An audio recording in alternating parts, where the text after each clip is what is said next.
La réaction inflammatoire pourra être observée dans plusieurs circonstances, notamment lors de la lésion de la peau. Lésion qui pourra être provoquée par une piqûre, soit avec une aiguille, soit avec une épine, lors d'une coupure ou lors d'une écorchure.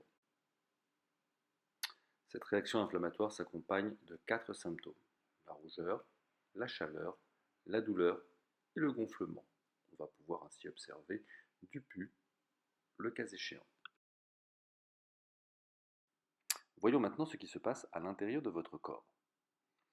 Votre peau, barrière naturelle, qui vous protège ainsi de la pénétration et donc de la contamination par un certain nombre de micro-organismes, dont ces bactéries qui sont ici en train de proliférer, vont, suite à une lésion, pénétrer à l'intérieur de votre corps. Ici, nous voyons les bactéries à la surface de l'épiderme, en dessous le vaisseau sanguin dans lequel on a un certain nombre d'éléments circulants que vous connaissez, les globules blancs, les globules rouges, et représentés en vert sur ce schéma, les macrophages.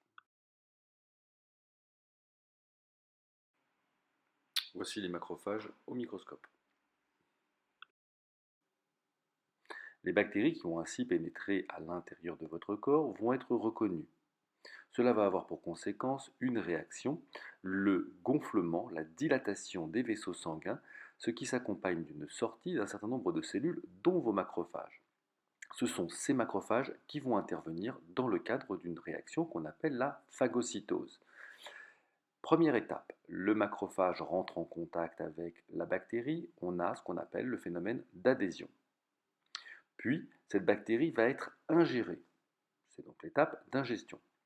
À la suite de quoi, la production d'un certain nombre de substances vont permettre la digestion, c'est-à-dire la destruction de cette bactérie. La bactérie ainsi détruite, il n'en restera que des débris, débris qui pourront être ainsi expulsés en dehors de la bactérie.